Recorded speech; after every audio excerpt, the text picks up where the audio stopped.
What's going on, guys? Welcome back to another War Thunder video. Today we're taking out the A-22 Churchill Mark VII.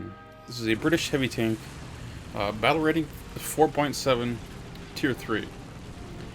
I skipped over this tank initially when I was grinding through Great Britain's ground forces because of the first Churchill that I played with. It just wasn't impressive to me.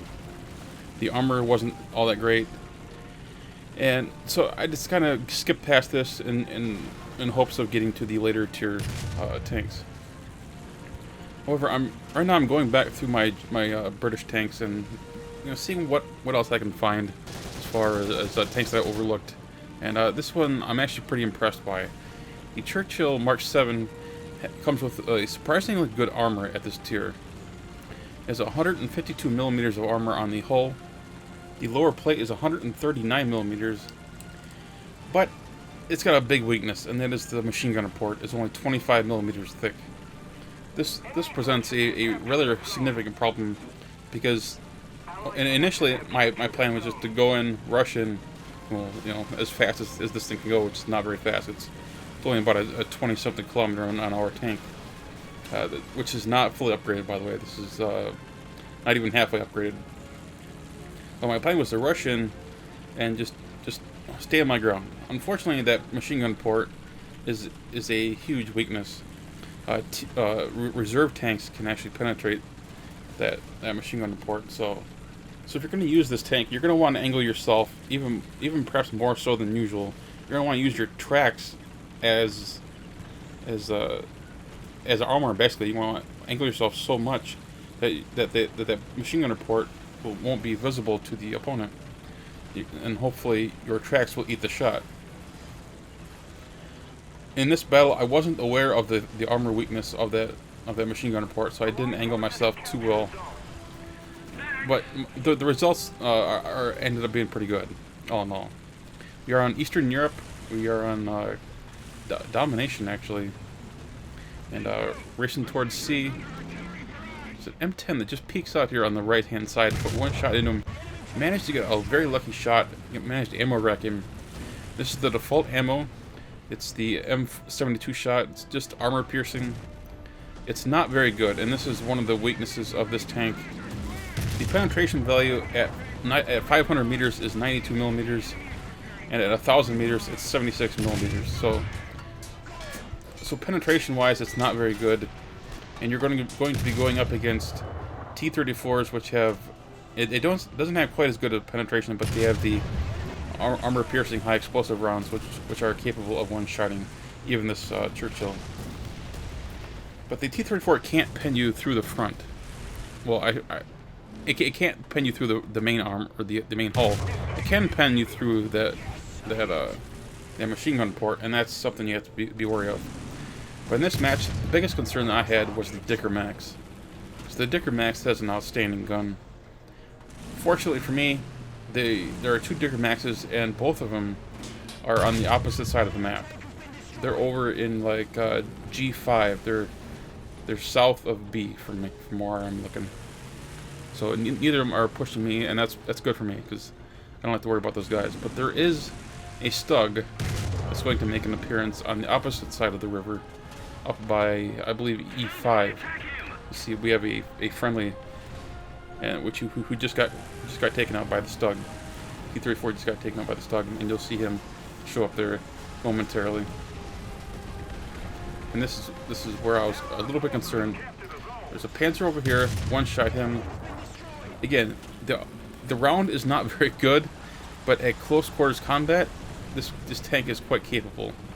You just want to make sure that you don't get surrounded. That's what happened to me last battle. The battle that happened before this one. The tanks that I was going up against just could not penetrate me. So what they ended up doing is taking out all the tanks that were around me, just leaving me by myself, and I ended up being taken out by a T-34 who was able to get around me and shoot me in the back of the turret.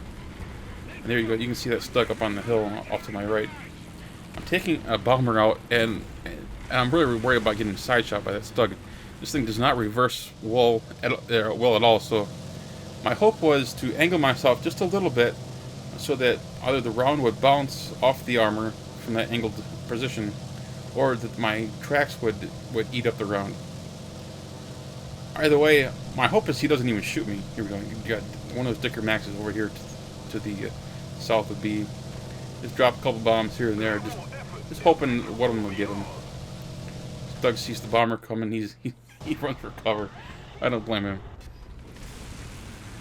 Got hit. Got a ground kill. T-28.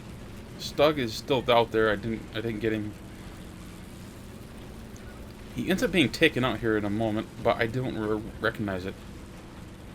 KV-1's down. There's the Stug. He's down. But I didn't recognize that was the Stug. I thought it was a different one that got killed. I'm always watching the kill feed. I just couldn't remember the guy's name. So I'm reluctant to push up. My plan was to go to the left of where I am right now, because of the concern about being side shot by that Stug.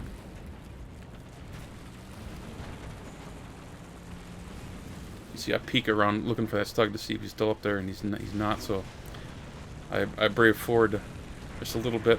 Use this hill to my left as cover. Got a shot at him. Kill assist. This poor M10's taking a little beating here. So I peek around the corner, put a shot into him.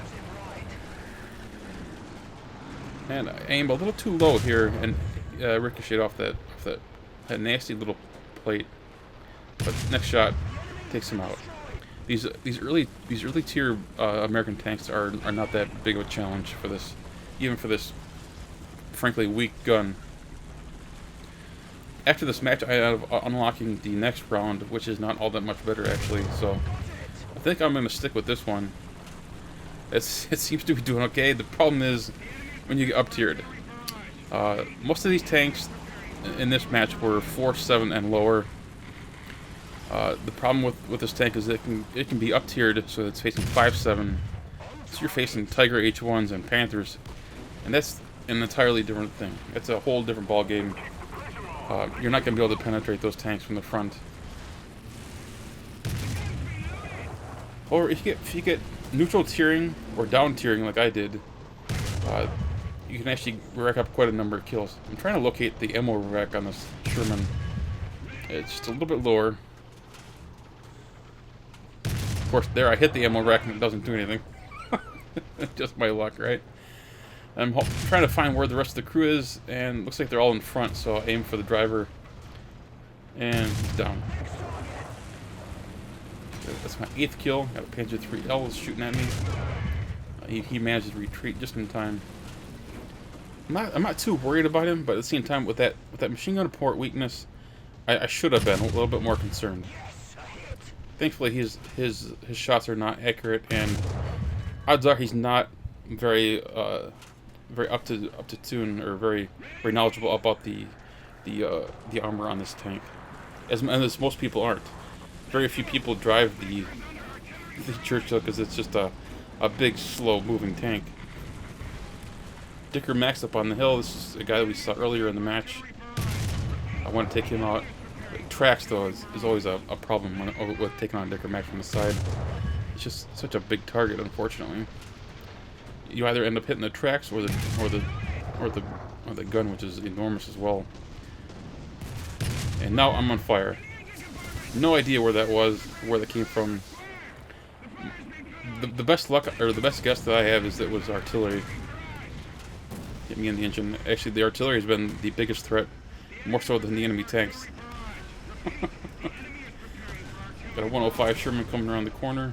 I'm not too worried about him. Instead, I take a shot at the Panzer III, who was down already some crew, and that's my 10th kill in this Churchill. 105. I was actually surprised by that shot. I was able to actually penetrate that 105's frontal armor. Normally, I'm not able to do that. 105's got some nasty armor on the front. Push forward just as the match ends. I managed to hit the driver on the T-34. Just a hell of a battle. But also got lucky here. I got lucky in the sense that my opponents didn't know where the weaknesses was on the Churchill, and two, I got down tier a little bit. I think 4-7 was the highest tier that I saw. If I had gotten up tiered against Panthers and Tigers, that would have been a different story. And I actually have had that situation, and it is not fun.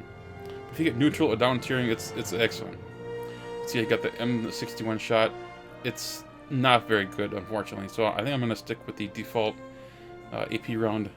But I did manage to unlock some other stuff, which is great. I'm also getting close to unlocking the extra armor, which will be nice. It adds a little bit additional armor to the front and to the turret. Anyway, guys, I hope you all enjoyed this quick video. If you did, hit that thumbs up button. And of course, if you're new to the channel, please subscribe. Take care, guys.